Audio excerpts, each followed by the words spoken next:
गावामध्ये सोडलेल्या वळूची किती दहशत असते हे आपण सिनेमात तर पाहिलं, पण मेखळी गावच्या गावकऱ्यांनी अशाच वळूचा बंदोबस्त करण्यासाठी थेट उपमुख्यमंत्र्यांनाच साकडं घातलं.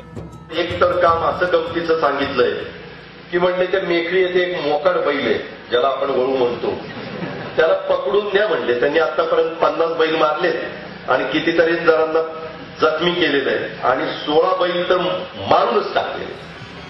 अजितदादा भलेही मी म्हणणाऱ्या राजकारण्यांना शिंगावर घेत असतील, पण खऱ्याखुऱ्या वळूचा ते बंदोबस्त करू शकतील का याबद्दल अनेकांना शंका होती. पण आपण त्यातही बरेच मुरलेलो आहोत हे त्यांनी स्वतःच सांगितलं. मी ज्यावेळेस शेती करायचो त्यावेळेस आम्ही सगळ्यांनी, मी आणि तिघा चौघांनी आम्ही ट्रॅक्टर गोळा केले आणि आम्ही तिथं 5-6 असे वळू होते. सगळे विवाजी आम्ही गोळा केले आणि उजनीच्या पलीकडे जाऊन सोडले. आम्ही काय कोणाला असं, त्यावेळेस आमदार पवार साहेब होते, त्यांना निवेदन दिलं नाही आमचा वळू पकडावा.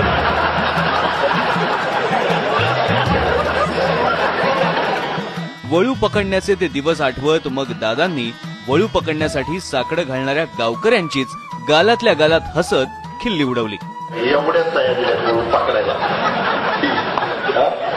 आणि त्रास झाला पण पकडा ना मग आम्ही. तर मीच मुख्यमंत्र्याला सांगतो एक दिवस मला सुट्टी द्या, मी मंत्रालयात येत नाही जरा वळू पकडून देतो, मला प्रॅक्टिस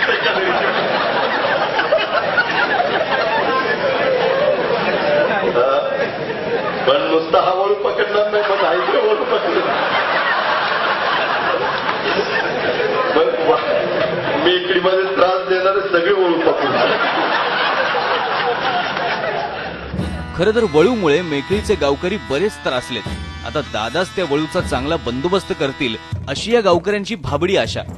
दादांना तरी गावकऱ्यांच्या या मागणीचं आश्चर्य वाटलेलं दिसलं आणि गावकऱ्यांची दादांच्या या कॉमेडीनं चांगलीच करमणूक झाली.